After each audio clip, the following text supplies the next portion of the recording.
Hello दोस्तों, motivation tree of life channel में आप सबका स्वागत है। आज हम कैसे अपने बुरे माइंड के हिस्से को हराकर किसी भी बुरी आदत को छोड़कर एक नई लाइफ की शुरुआत कर सकते हैं, इस पर लिखी गजब की बुक समराइज करने वाले हैं, जिस बुक का नाम है rewire, change your brain to break bad habits, overcome addictions and conquer self destructive behaviour, जिसे रिचर्ड ओ कॉनर ने लिखा है। शुरू करने से पहले आप लोग हमारे चैनल को प्लीज़ सब्सक्राइब कर लें।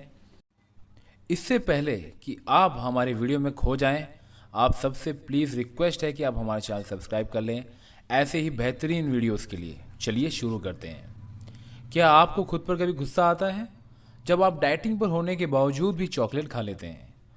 क्या आपने कभी खुद को प्रॉमिस किया है या फिर किसी और अपने से प्रॉमिस किया है कि आप वो सब कुछ करना बंद कर देंगे जो आपके लिए अच्छा नहीं है या फिर आपके अपनों को अच्छा नहीं लगता है? आप अपनी ज़िंदगी को बदलने की कोशिश करते हैं, लेकिन कुछ ही दिनों बाद आप कोशिश करना बंद कर देते हैं और हार मान लेते हैं इन सब चीज़ों से, और आप मान लेते हैं कि आपसे ये नहीं हो पाएगा। दोस्तों, तो ये बुक आपके लिए ही है, जिसमें आप जानेंगे कि हम वो चीज़ें क्यों करते हैं जो हमारे लिए सही नहीं हैं। आप दिमाग के उन दो हिस्सों के बारे में जानेंगे जो आपस में लड़ते रहते हैं और हमारी बुरी हैबिट्स के लिए जिम्मेदार हैं। जो चीज़ें हमारे लिए बुरी हैं उन्हें करना सेल्फ डिस्ट्रक्टिव बिहेवियर कहा जाता है, और यह हमारे दो दिमागों से आती है जो आपस में ठीक से कम्युनिकेट नहीं कर रहे होते हैं। हमारा एक दिमाग हमें कुछ करने को बोलता है और दूसरा दिमाग कुछ और करने को बोलता है। दरअसल हमारे पास एक कॉन्शियस सेल्फ है और एक ऑटोमेटिक सेल्फ।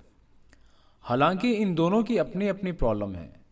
ऑटोमेटिक सेल्फ वह है जहां से हमारा सेल्फ डिस्ट्रक्टिव बिहेवियर आता है और जहां हमारे बायसेस और असम्पशंस होते हैं, यानी कि वो बातें जिन्हें हमने पहले से ही मान लिया है या उनके लिए एक राय बना ली है। यहाँ आपको अपनी पुरानी बुरी हैबिट्स भी मिल जाएंगी और साथ ही साथ वह फीलिंग भी जिन्हें आप बाहर नहीं लाना चाहते हैं। दूसरी तरफ कॉन्शियस सेल्फ चीज़ों के बारे में सावधानी से सोचने के लिए जिम्मेदार होता है, जैसे डिसीजन लेना। कॉन्शियस सेल्फ इस बात का ध्यान रखता है कि वह जो भी डिसाइड करे उससे हमें किसी तरह का नुकसान ना हो, क्योंकि इससे बहुत ध्यान से काम करना होता है। इसलिए यह एक वक्त में एक ही चीज़ पर फोकस कर सकता है। जब हमारा कॉन्शियस सेल्फ बिजी होता है, ऑटोमेटिक सेल्फ तब तक खुद से बहुत सारे बुरे डिसीजन ले चुका होता है। जब आपका कॉन्शियस सेल्फ इस बात को लेकर परेशान हो रहा होता है कि किस टॉपिक पर प्रोजेक्ट बनाया जाए, आपका ऑटोमेटिक सेल्फ आपको स्टडी टेबल पर रखी चॉकलेट खाने को कहता है। इस तरह दो अलग अलग बातें कर रहे इन हिस्सों से डील करने का सबसे अच्छा तरीका है कि हम अपने ऑटोमेटिक सेल्फ को अच्छे डिसीजन लेने के लिए ट्रेन करें। सेल्फ डिस्ट्रक्टिव बिहेवियर को रोकना उतना मुश्किल नहीं है जितना कि लगता है। बहुत सारी स्टडीज़ में हमें बताती हैं कि एक इंसान अपने ब्रेन का स्ट्रक्चर बदल सकता है। इसे प्लास्टिसिटी ऑफ द ब्रेन कहा जाता है।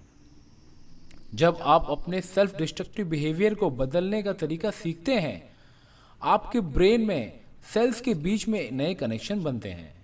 फिर ये कनेक्शन आपके उन पुराने कनेक्शन को बदल देते हैं जो आपको ज़्यादा खाने, सिगरेट या शराब पीने को कहते हैं। लेकिन इन नए कनेक्शन के बनने के लिए आपको अपनी नई इच्छा, अच्छी इच्छा और अच्छी हैबिट्स के साथ कंसिस्टेंसी रखना होगा, बनाए रखना होगा। जितना ज़्यादा आप अपनी अच्छी हैबिट्स की प्रैक्टिस करेंगे, इन्हें ऑटोमेटिकली करना उतना ही आसान होगा। आप इस बुक को पूरा पढ़ सकते हैं और उन तरीकों के बारे में जान सकते हैं जिनसे आपको अपने सेल्फ डिस्ट्रक्टिव बिहेवियर को बदलने में मदद मिलेगी। लेकिन अगर आप अपनी अच्छी हैबिट्स को रोज़ और लंबे समय तक प्रैक्टिस नहीं करेंगे, तो आप अपनी बुरी हैबिट्स को बिल्कुल भी नहीं बदल पाएंगे। द ऑटो डिस्ट्रक्ट मैकेनिज्म, जैसा कि पहले बताया है, ऑटोमेटिक सेल्फ अपना काम बिना सोचे समझे अनकॉन्शियसली करता है, यानी कि यह बिना हमारी जानकारी के ही हमारे लिए डिसीजन ले लेता है। इसका मकसद हमें खुश, कंफर्टेबल और कॉन्फिडेंट रखना है। हालांकि इसके इरादे अच्छे हैं, लेकिन ऑटोमेटिक सेल्फ हमसे वह काम करवाता है जो उस वक्त तो हमें खुशी देता है, पर बाद में वह हमारे लिए नुकसानदायक साबित हो सकता है। ऐसा इसलिए है क्योंकि ऑटोमेटिक सेल्फ हमारे ब्यास, असम्पशन और कुछ चीज़ों के बारे में नॉलेज की कमी से प्रभावित होकर काम करता है। कैसे हमारा ऑटोमेटिक सेल्फ हमारे साथ गड़बड़ करता है, इस बेसिक एग्जाम्पल से जानते हैं।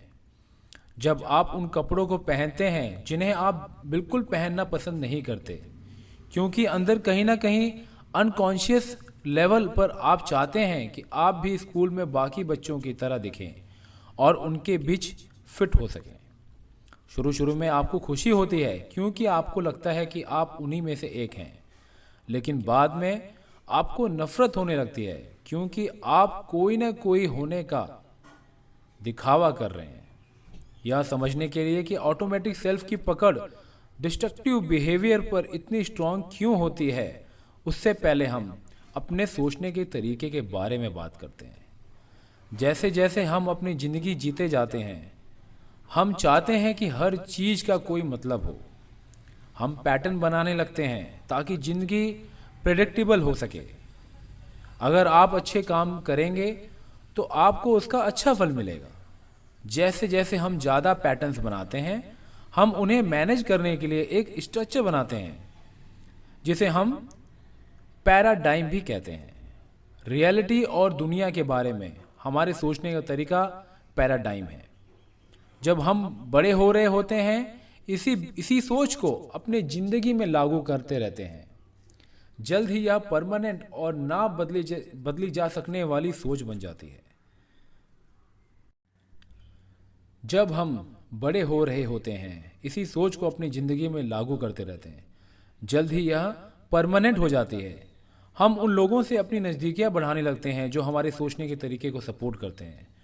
हम उन लोगों से दूर रहने लगते हैं जो हमारी सोच को चैलेंज करते हैं या उसके खिलाफ हो जाते हैं। अगर कोई आदमी इस बात से सहमत नहीं है कि हर वीकेंड ड्रिंक करने में बड़ा मज़ा आता है, हम उससे दूर रहते हैं। बार में जाने वाले लोग हमारे दोस्त बन जाते हैं क्योंकि हमें लगता है कि वे कूल हैं। हमारे परिवार वाले दोस्त हमें बताते हैं कि वह हमारी हरकतों की वजह से चिंतित हैं। हम उनकी हाँ से हाँ मिला देते हैं, लेकिन उनकी बात सुनते नहीं हैं क्योंकि हम अपनी सोच के बारे में कॉन्शियस नहीं हैं। हमारे कॉन्शियस सेल्फ को हमारी प्रॉब्लमेटिक सोच को ठीक करने का मौका ही नहीं मिलता। हम हर उस चीज़ को ब्लॉक कर देते हैं जो हमारे खुद को और दुनिया को देखने के नज़रिए को चैलेंज करती है। जब हमें अपने सेल्फ डिस्ट्रक्टिव बिहेवियर के बारे में बात करनी पड़ती है, हम अपने आप को बचाने लगते हैं। हम इसे नकारने लगते हैं, बहस करते हैं या फिर टॉपिक ही बदल देते हैं। हम अपने पैराडाइम को बचाने के लिए कुछ भी कर सकते हैं और कुछ भी करते हैं। अगर आप चाहते हैं कि आप अपने गलत पैराडाइम के बारे में अवेयर रहें, तो एक डायरी रखना अच्छी शुरुआत हो सकती है। अक्सर हम उन फैक्ट्स और इवेंट्स को नकार देते हैं जो हमारी उम्मीद के मुताबिक नहीं होती। इसका मतलब कि हम खुद को सही मानते हैं और बाकी दुनिया को गलत। इसलिए जब आप अगली बार किसी बात को लेकर निराश हों, तो इसे अपने डायरी में नोट कर लें। सबसे पहले उस बात को लिखें जिसके होने की आपको उम्मीद थी, फिर जो असल में हुआ उसे लिखें। फिर इस बारे में जो भी आपके गलत बिलीफ यानी सोच रहे हो, उन्हें नोट करें। फिर अपने गलत सोच से निकाले हुए नतीजों को लिखें। अंत में यह जानने की कोशिश करें कि आप क्या अलग कर सकते थे। उदाहरण के लिए, आपको अपने स्कूल में रिपोर्ट में अच्छा करने की उम्मीद थी, लेकिन असल में हुआ क्या कि आप इसे टालते रहे और जिसका परिणाम आपका काम बहुत एवरेज रहा। आपके बॉयज पैराडाइम ने सोचा कि आप अपनी रिपोर्ट बहुत जल्दी बना सकते हो। फिर आप ठान लेते हो कि अगली बार जब आपको रिपोर्ट बनानी होगी, आप उसे टालेंगे नहीं और उस पर समय रहते काम करना शुरू कर देंगे। लाल झंडा लहराते हुए बच्चे अक्सर रोकर या नखरे दिखाकर अपनी ओर ध्यान खींचते हैं। वे अपने माता पिता की अटेंशन चाहते हैं और रोना इसे पाने का एक असरदायक तरीका है। नखरे करना भी एक अच्छा तरीका है अपनी मनपसंद चीज पाने का। एडल्ट जिनमें सेल्फ डिस्ट्रक्टिव बिहेवियर होता है वो अक्सर अटेंशन पाने के लिए नखरे दिखाते हैं। जरूरी नहीं है कि वह मॉल के बीच में रोने या पैर पटकने लगें, लेकिन वे अटेंशन चाहते हैं। जैसे बुल फाइट में प्लेयर रेड फ्लैग दिखाकर बुल का ध्यान अपनी ओर खींचता है, वैसे ही एडल्ट लोग भी रेड फ्लैग दिखाते हैं और ऐसी चीजें करते हैं जिससे दूसरे लोगों का ध्यान उनकी ओर जाता है। जाहिर है यह सब कुछ अनकॉन्शियसली माइंड से होता है, लेकिन कहीं ना कहीं जाने अनजाने ये लोग चाहते हैं कि कोई उन्हें नोटिस करे और उन्हें रोके। आमतौर पर ये लोग जो सेल्फ डिस्ट्रक्टिव बिहेवियर के जरिए अटेंशन पाना चाहते हैं, इनका बचपन सही परवरिश से नहीं गुजरा होता है। उनके माता पिता ने उन्हें सेल्फ कंट्रोल के बारे में नहीं सिखाया होता है, इसलिए वे ऐसी हरकत करते हैं। शायद उनके माता पिता ने उन्हें कभी भी सही राह नहीं दिखाई होगी और उनके इस बिहेवियर को बढ़ावा दिया होगा। दूसरा कारण हो सकता है कि उन्हें लगता हो कि उनके माता पिता ने उन्हें छोड़ दिया है क्योंकि उनके बचपन में प्यार, गाइडेंस और रिस्पेक्ट की कमी रही, इसलिए उन्हें लग सकता है कि वे दूसरों से कमतर हैं। वे दूसरे लोगों से प्यार पाने की कोशिश करते हैं, लेकिन उन्हें वो प्यार नहीं मिल पाता। यही निराशा सेल्फ डिस्ट्रक्टिव बिहेवियर के रूप में बाहर आती है। फिर वह खुद को नुकसान पहुंचाने वाला कोई काम करते हैं, इस उम्मीद में कि कोई उसे यह करने से मना करेगा। यही एक अच्छे माता पिता करते हैं, राइट? लेकिन अगर कोई उन्हें रोकने की कोशिश करता भी है, वे अक्सर उनकी बात नहीं मानते। सेल्फ डिस्ट्रक्टिव बिहेवियर होने के अलावा इन लोगों की रिलेशनशिप भी अच्छी नहीं रहती है। आत्महत्या करना, खुद को चोट पहुंचाना, शराब या ड्रग्स की लत, यह सब कुछ बिहेवियर है जो अटेंशन पाने वाले लोग में से हो सकते हैं।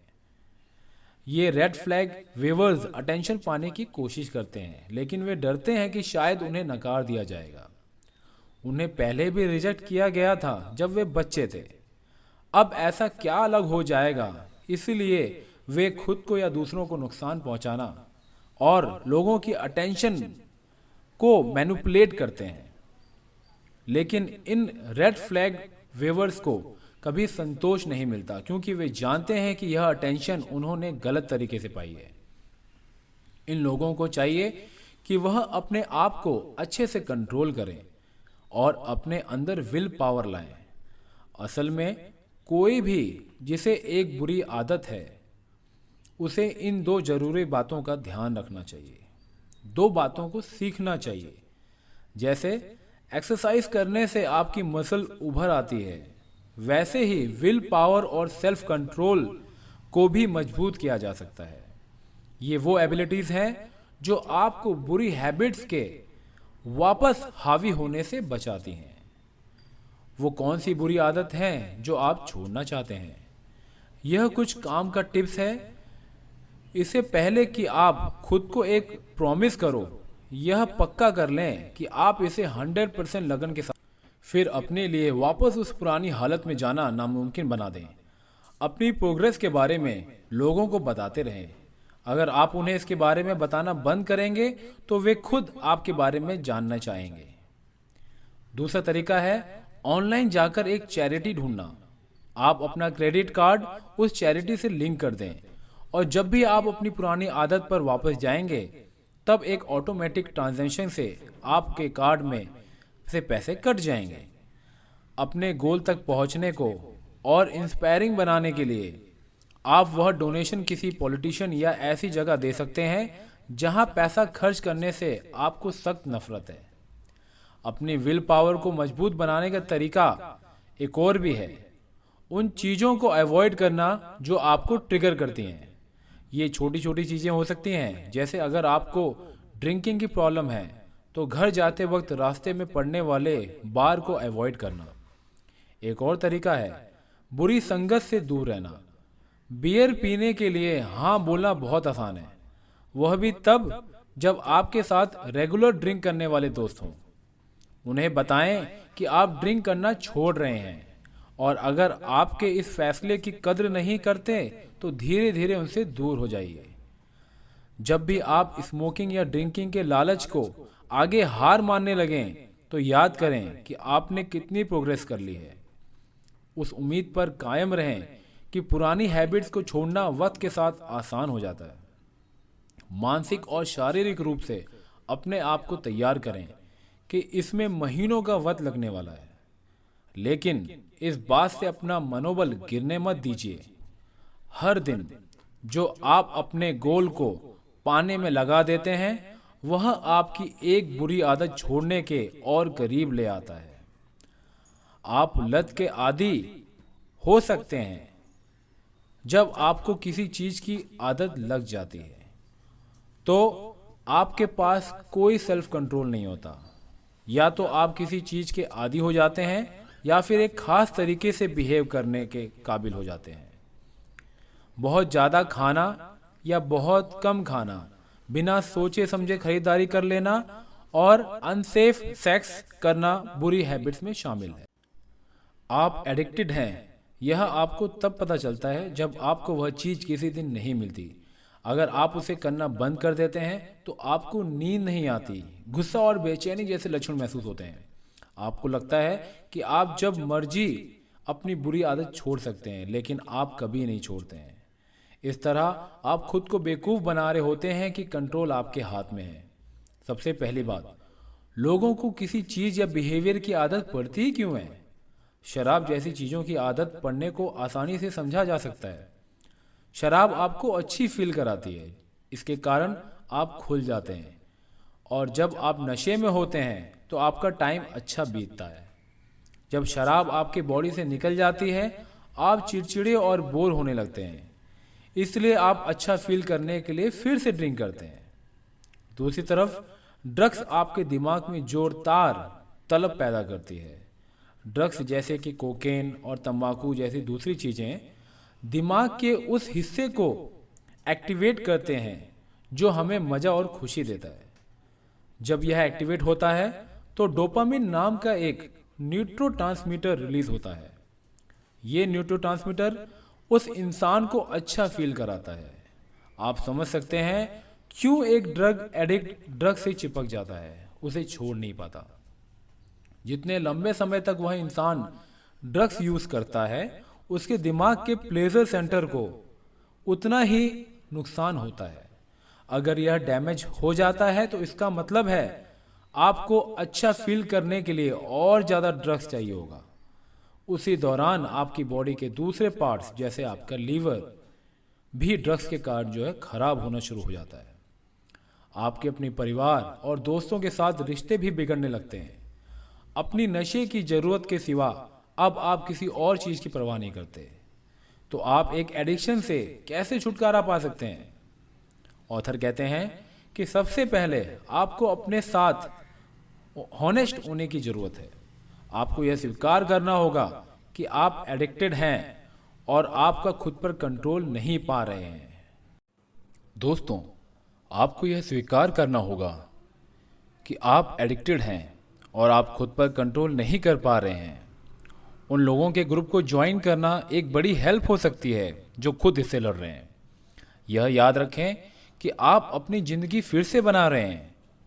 ऑथर को 12 स्टेप प्रोग्राम की इंस्पिरेशन अल्कोहलिक एनोनिमस नाम की ऑर्गेनाइजेशन से मिली है।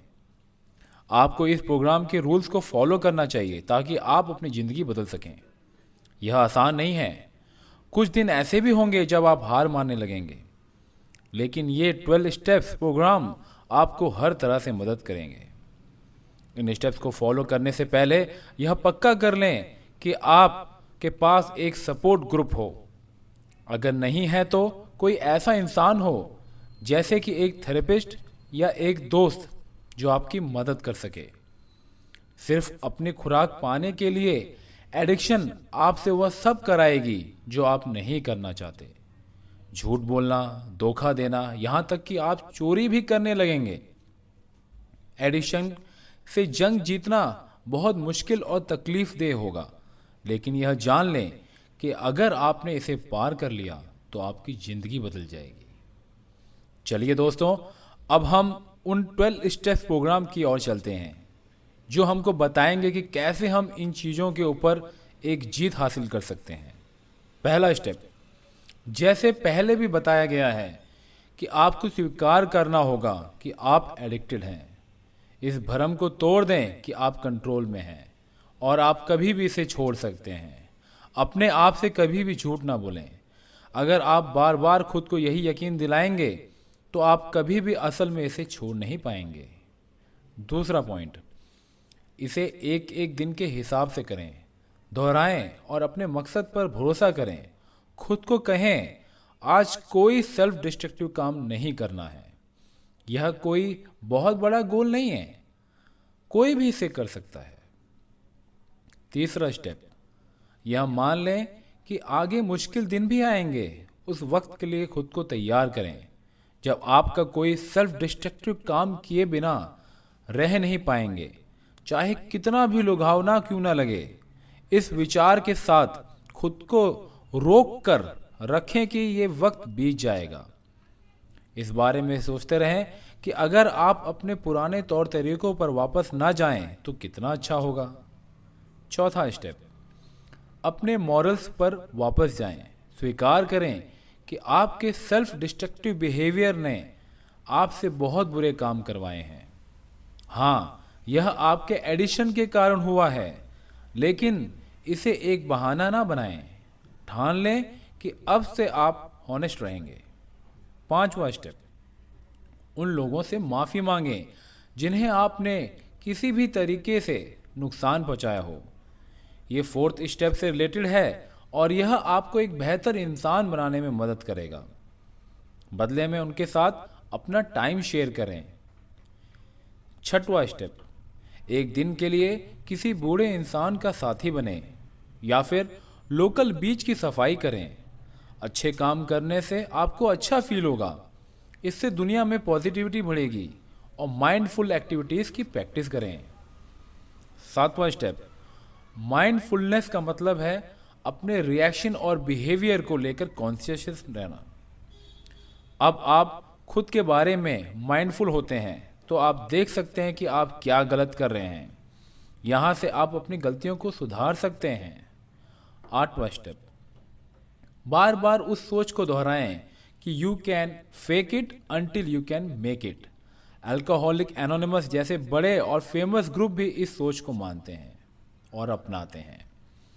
अगर आपने अभी अभी शुरुआत की है तो आप मीटिंग्स अटेंड करते रहिए, मोटिवेशनल लाइंस को दोहराते रहिए और अपने इस फ्लो को बनाए रखें। जैसे जैसे आप इसे बार बार करते रहेंगे, यह आपके डेली रूटीन का हिस्सा बन जाएगा।